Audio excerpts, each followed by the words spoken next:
Bakit mas marami nagsasabi na mas maganda yung kabataan noon?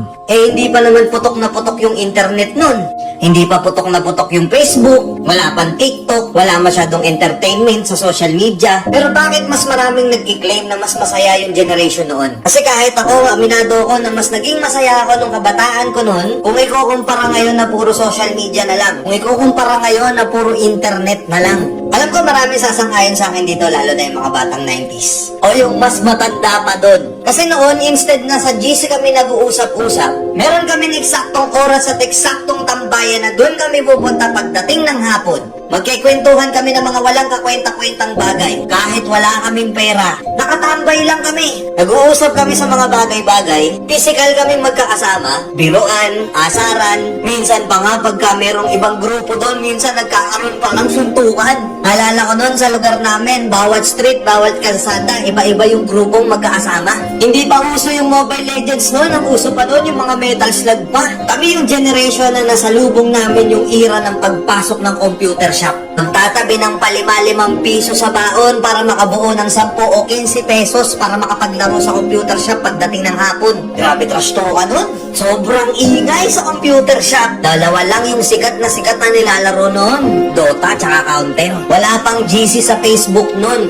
Pero alam namin kung kailan yung call time namin para magkita-kita kami ng mga kaibigan namin noon. Hindi pera ang currency namin noon. Pakapalan ng text at pogs ang basehan noon para malaman kung gaano kakalakas noon. Meron ba sa inyo mga nakapaglaro na noon? May Jolen, pupunta ka sa gandahan, kukuha ka ng tansan, bubutasan mo, gagawin mong sipa. Kada dadating yung Pasko, hindi pwedeng hindi ka magpapabili ng pellet gun. Kami yung mga kabataan noon na hindi pwedeng hindi kami mamawalan ng sugat sa katawan. Sub-sub dito, sugat-sugat na tuhod, at kung ano-ano pang sakit sa katawan. Napakasaya noon kasi ang kasiyahan namin noon sobrang simple lang. Kahit wala kaming pera, basta kompleto ang tropa, okay na okay na. Yung tipong pupunta ka sa court, makikipagpustahan ka, kahit yung pusta is tubig lang, palag-palag na. Ibang klase yung tuwa at saya, lalo na nung nakikipaglaro ka pa ng luksong baka at Tom Sawyer pa. Nakakamiss, di ba?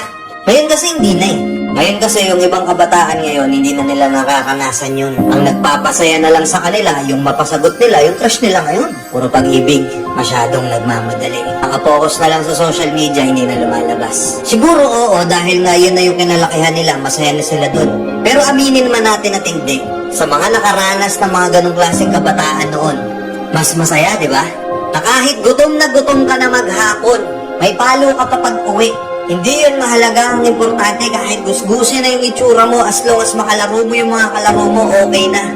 Masaya ka na. Nakakamiss lang balikan. Tapos ngayon yung buhay natin hindi na ganun kasaya. Hindi na ganun kasimple. Kaya minsan naiisip natin sana bata na lang tayo ulit. Oo, wala nga tayong pera nun pero masaya tayo. Hindi ganun kalaki at hindi ganun kabigat yung problema noon. Habang tumatanda tayo, nawawala na yung saya natin nung bata tayo. Kaya minsan yung iba, ini-spoil nila yung inner child nila ngayon. Kasi aminin man natin o hindi na natin mababalik yung dati. Andito na tayo sa realidad. Sa realidad na pagka natapos mo yung isang problema, may problema na ulit agad. Wala ka ng time. Ubus yung oras mo. Hindi ka pa nakakapagpahinga, meron na naman panibagong problema. Kaya kung tatanungin ako, mas masaya ba talaga yung kabataan noon? Mas masaya ba talaga yung generation noon?